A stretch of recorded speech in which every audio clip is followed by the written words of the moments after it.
অনেকেই প্রশ্ন করেন এতটুকু বাচ্চা ওর আবার কিসের একাদশী। তো তাদের ক্ষেত্রে বলি, আসলে গাছ যেমন ছোটবেলায় চারা অবস্থায় যত্ন করলে মজবুত হয়, ভক্তি আর অনুশাসনের পাঠটাও তেমনি শৈশব থেকেই শুরু হওয়া ভালো। ও তো আর না খেয়ে থাকছে না, বরং ফল আর সাত্ত্বিক খাবারের অভ্যাসে সুস্থ থাকতে শিখছে।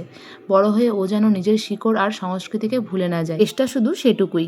তো সবাইকে রাধে রাধে জানিয়ে আবারও শুরু করছি আজকের ব্লগটা ব্রহ্মমুহূর্ত থেকে। তো আজকে আমলকি একাদশী, সবাইকে সবার প্রথমেই আমলকি একাদশীর অনেক অনেক শুভেচ্ছা ও ভালোবাসা। তো আমি ওঠার আগে দেখছি মা উঠে বাইরের সমস্ত কাজকর্ম সব সেরে নিয়েছে। আমি শুধু আমার ঘরটা ঝাড় দিয়ে মুছে নিলাম, তারপর স্নান সেরে নিচ্ছি। তারপর মা যেহেতু ঠাকুর ঘরে আছে, সেই জন্য আমি ঘরের মধ্যে তিলক সেবাটা সেরে নিলাম।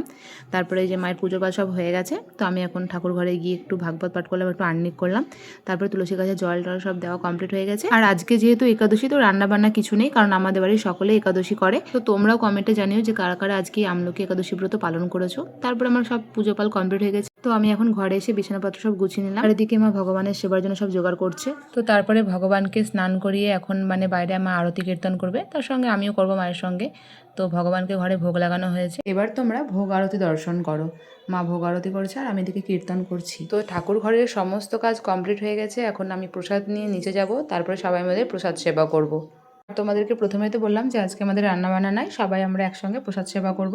তো আমরা দুপুরবেলায় সবার প্রথমে ফল প্রসাদ সেবা করি, তারপরে বিকালবেলা হয়তো একটু আলু ভাজা সেবা করব, তারপরে একদম রাত্রে একটু দুধ খেয়ে শুয়ে পড়বো। তারপরে যে বিকেলের দিকে একটু বাড়িঘরটা সুন্দর করে ঝাড় দিয়ে নিচ্ছি, কারণ যেহেতু ছোটো বাচ্চা তো খুব নোংরা হয়। তো ঝাড়টার দেওয়ার পরে এখন ঠাকুর ঘরে যে কটা বাসন হয়েছিল সব কটা মেজে নিচ্ছি।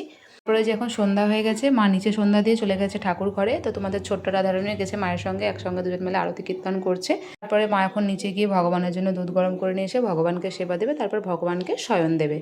তো সব কাজ কর্ম কমপ্লিট করে এই যে তোমাদের ছোট্ট রাধারানী এখন ঘরের মধ্যে দেখি তার সবচাইতে পছন্দের গানটা শুনছে। তো ভক্তি, সেবা আর সারাদিনের আনন্দ, এই নিয়েই আজকের আমলকি একাদশী স্পেশাল ব্লগ। তোমাদের কেমন লাগলো কমেন্ট করে জানাতে ভুলো না। সবাইকে রাধে রাধে, শুভরাত্রি, সবাই ভালো থেকো, সুস্থ থেকো।